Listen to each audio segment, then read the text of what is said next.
Office में जिस लड़के को सब निकम्मा समझते थे, आखिरी दिन उसने सबको रुला दिया।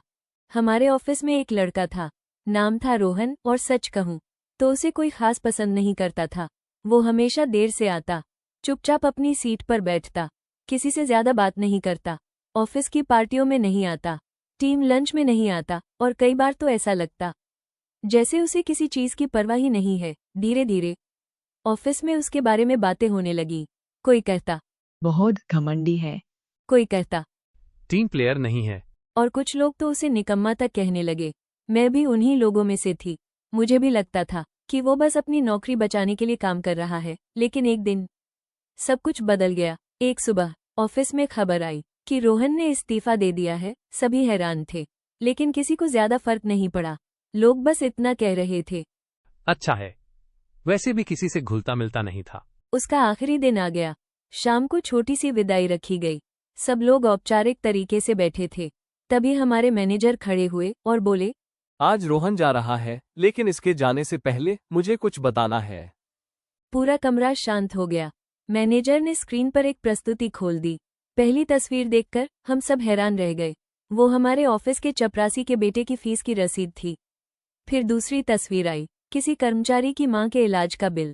फिर तीसरी, किसी की कॉलेज फीस। फिर चौथी, किसी की दवा। पूरा कमरा उलझन में था।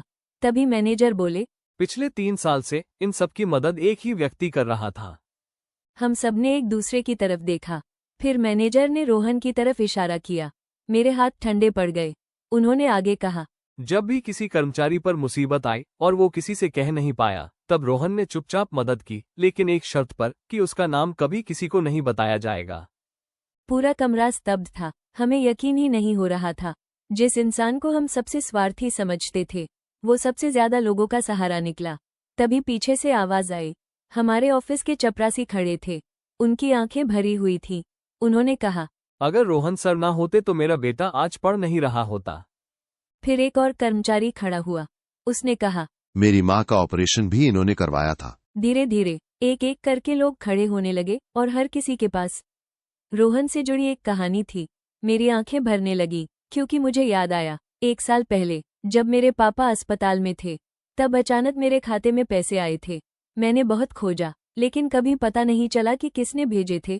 मैंने कांपती आवाज में पूछा, क्या वो पैसे? रोहन मुस्कुराया और बोला, तुम्हें उस समय जरूरत थी, बस इतना ही काफी था। अब मेरी आंखों से आंसू बहने लगे। पूरे ऑफिस में सन्नाटा था। तभी मैनेजर ने आखिरी बात कही, हम सबने रोहन को उसके व्यवहार से जज किया, लेकिन किसी ने उसके दिल को जानने की कोशिश नहीं की। रोहन अपनी सीट से उठा, मुस्कुराया और बोला, हर इंसान की एक लड़ाई होती है जो दुनिया को दिखाई नहीं देती, इसलिए लोगों को समझने की कोशिश करना, फैसला सुनाने की नहीं। इतना कहकर वो ऑफिस से बाहर चला गया और पहली बार पूरा ऑफिस उसे जाते हुए देख रहा था, सम्मान के साथ। उस दिन मुझे समझ आया कि सबसे अच्छे लोग अक्सर सबसे शांत होते हैं, और जो लोग सबसे कम बोलते हैं, कई बार वही सबसे ज्यादा अच्छा कर रहे होते हैं। अगर इस कहानी ने आपको भावुक कर दिया हो तो वीडियो को लाइक जरूर करें और कमेंट में बताइए कि आपने कभी किसी इंसान को बिना जाने गलत समझा है।